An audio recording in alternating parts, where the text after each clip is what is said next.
Hello and welcome to the Mikko Peled Hour. I'm Mikko Peled, and I'm very pleased to have as a guest today Rabbi David Flelman, who I think many people know from his, many pro-Palestinian, anti-Zionist actions, his presence in so many different protests. I've been meeting and discussing with Rabbi Flelman for several years now.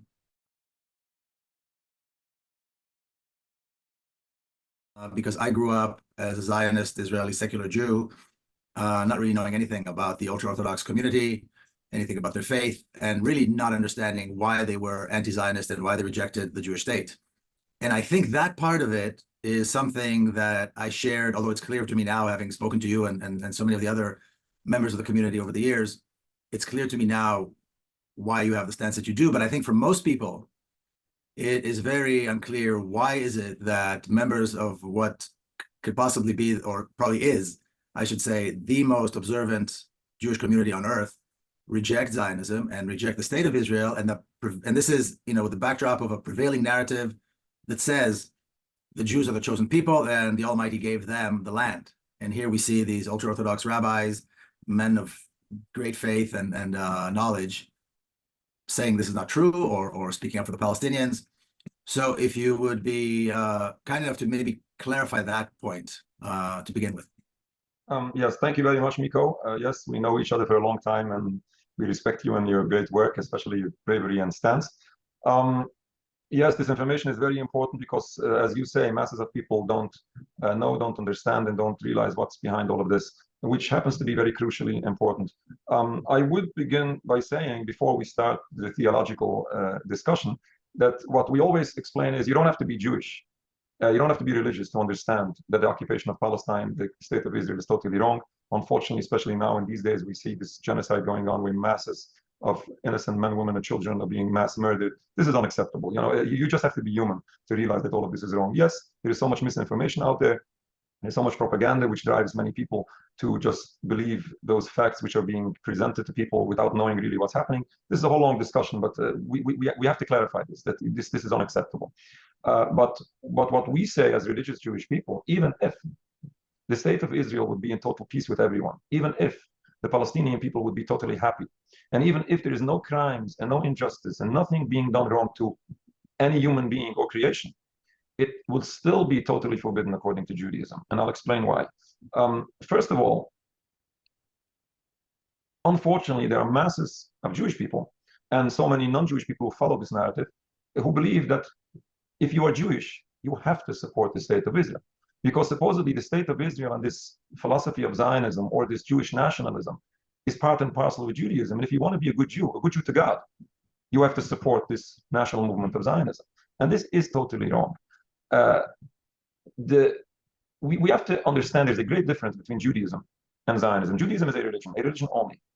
All what this Judaism is the belief in God, the practice of his commandments, the fulfillment of the religion, the following the religion. Zionism is a total different concept, happens to be the contrast, but is a total different concept of not following God, not believing in God, just having this national movement, supporting this national movement, and which is basically a new definition of Judaism.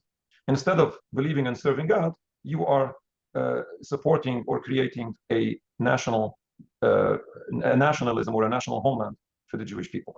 And this should never be confused together. And let me tell you this story. I was once on a plane from London to New York, and I sit down in my aisle seat. At the window seat, there is another nice gentleman, and there's an empty seat between us. I sit down, guess what? I fall asleep. And I wake up later and I see the Haaretz newspaper on the empty seat between us. And I realize who my neighbor is, which is okay, we can talk, that's fine. And usually I don't push my agenda and my opinions to others, but we start a nice conversation. We go into a long conversation. I try to explain them my religious beliefs and traditional Judaism, all regarding to general Judaism, and then what's regarding to Zionism. And I try to explain how wrong this occupation is human, as far according to international law and to human rights, and how wrong this is according to Judaism. And then he goes by saying, regardless whether you are right or wrong, which I consider an achievement, isn't it? Whether you are right or wrong, I would never give it up. I risked my life in the army. I would never give it up. And listen what I told him. I told him I definitely understand where you come from. And I'll explain you why. Because there's a great difference between me and you. all what makes me Jewish is the practice of my religion, the belief in God and the practice of my religion. I happen to be Jewish by the religion I believe and follow, and I happen to be American by nationality. And there is no contradiction there. I can be an American Jew, I can be a Canadian Jew, I can be a Palestinian Jew or an Iranian Jew. It doesn't make any difference. It doesn't affect my Judaism whatsoever. Yes, some periods of time, Jewish people had very much difficulties with practicing their religion because the nations where they were living in did not tolerate Judaism. This was a technical problem. It didn't affect their Judaism as a religion. It affected their ability of practicing the religion, which was bad, but it didn't affect the actual religion. Again, I'm an American Jew. All what makes you Jewish is your nationalism. Your Jewish identity is all about the Jewish nationalism. Now, listen, what happens if a question mark comes up regarding your nationalism? Then your Jewish identity comes under question mark. And I explain this always to non-Jewish people. We need to understand where these people come from, because these people are truly in a tragedy. Because when they wake up to see that something's wrong with their new Jewish identity, then this is a tragedy for the Jewish person, because the Jewish person would never give up the Jewish identity, and they shouldn't. But the tragedy here is not that the Jewish identity comes under question mark.